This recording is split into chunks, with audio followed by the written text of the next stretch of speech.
In a time long past, when the rivers of the Ganges shimmered under a radiant sun, there lay a kingdom of boundless beauty. Its rolling hills were blanketed with fields of golden wheat, its orchards heavy with fruit, and its people thrived in harmony with the rhythms of the land. The kingdom's heart was its farmers, simple folk who revered the earth as sacred. Every seed they planted was a prayer, and every harvest was a hymn to the gods.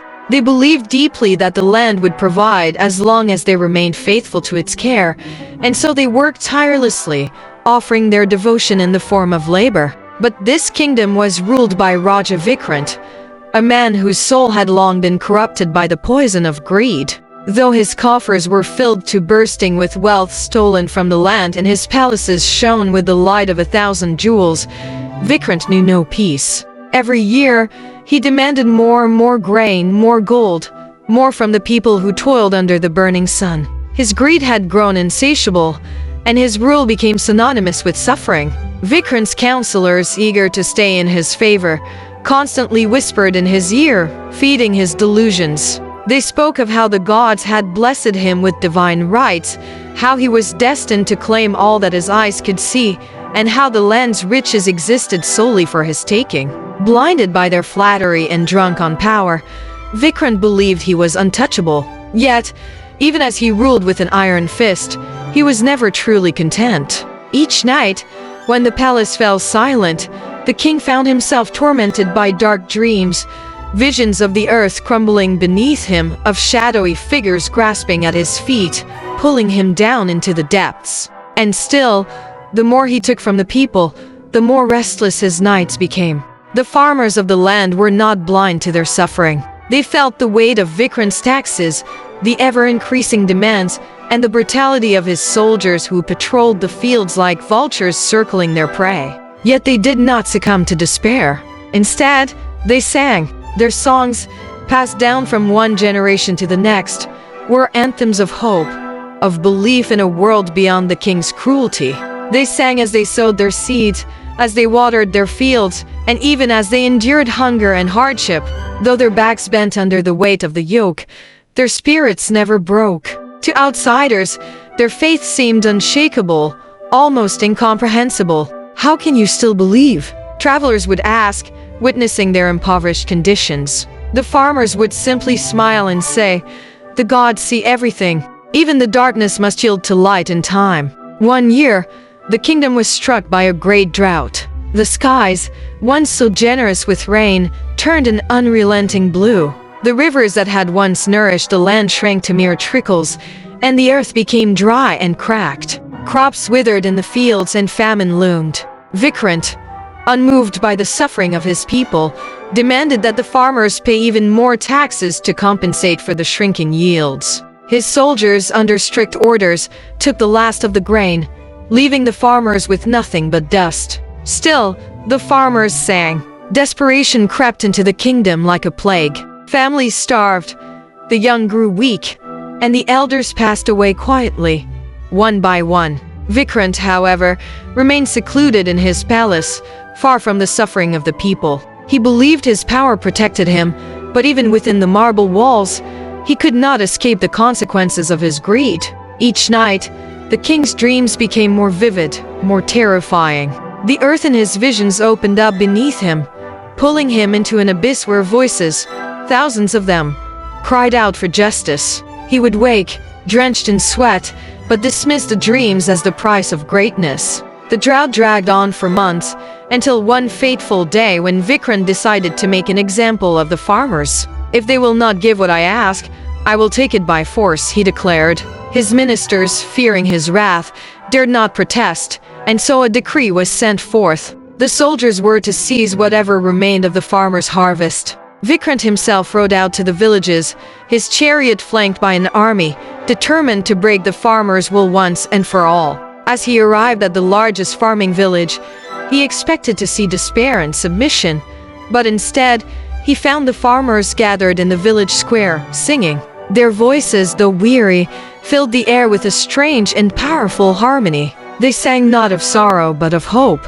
Their belief in the gods had not faltered, even as their crops failed and their stomachs emptied.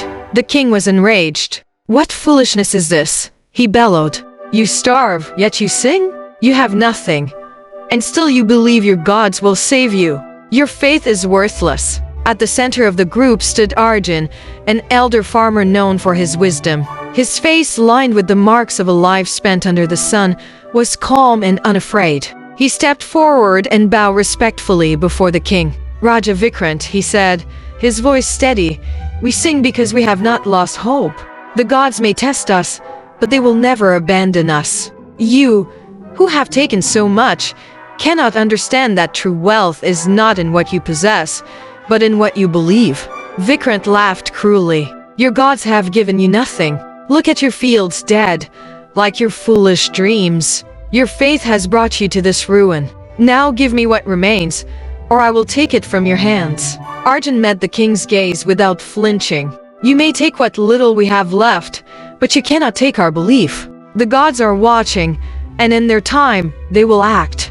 Before the king could respond, a rumble echoed through the sky. The soldiers and farmers alike looked up, and to their astonishment, dark clouds began to gather on the horizon. Within moments, the heavens opened, and rain poured down in torrents. The earth, so long parched, seemed to drink deeply, and within moments, the barren fields began to stir with new life. The warm and cleansing rain washed over the village, renewing both the land and the people's spirits. Vikrant, drenched and furious, shouted at the sky, but no one could hear his rage over the joyous cheers of the farmers. The soldiers stood in stunned silence, their swords useless in the face of the divine display. The rain did not cease.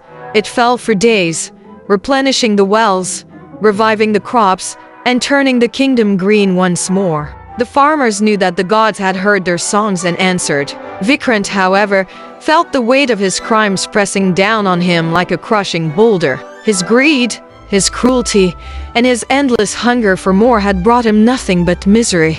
As he stood in the rain, soaked and defeated, he realized that all his wealth, all his power, had not given him what the farmers had held onto all along. Faith broken and humble, Vikrant returned to his palace, but it was not the lavish halls that awaited him. His dreams returned that night, more vivid than ever. But this time, the voices did not cry out in anger.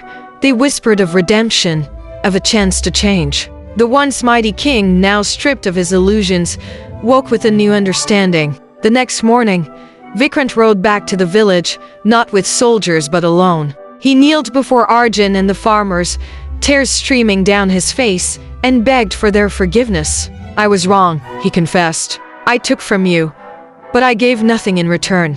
You believed when I could not. You sang when I would have silenced you. Please show me the way." The farmers, who had suffered so much under his rule, could have turned their backs on him, but instead, they showed compassion. Arjun placed a hand on Vikrant's shoulder and spoke softly. "The gods are not only merciful to those who have always been just, they are also merciful to those who seek to change. Rise, Raja Vikrant, work the land with us, and you will learn what it means to truly live." And so Vikrant gave up his throne and lived among the farmers, tending the fields with his own hands. The kingdom, once ruled by greed, flourished under the care of the people who sang their songs of belief.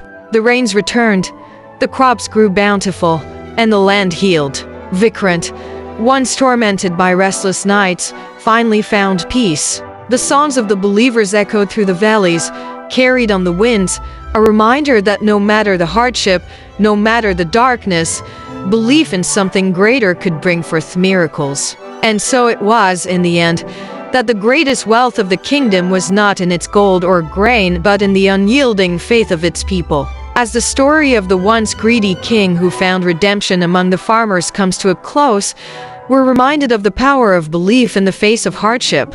In the end, it wasn't wealth or power that brought salvation, but faith, humility, and the willingness to change. Now, what about you? What do you think would have happened if the farmers had lost hope, or if the king had never sought forgiveness? Could this story apply to challenges we face in our lives today? Let me know your thoughts in the comments below. If you enjoyed this tale, don't forget to like, subscribe, and hit the notification bell so you never miss another story from Folktales of Many Tribes. Together, Let's continue to explore the wisdom hidden in these ancient tales. Thanks for watching, and I'll see you in the next story.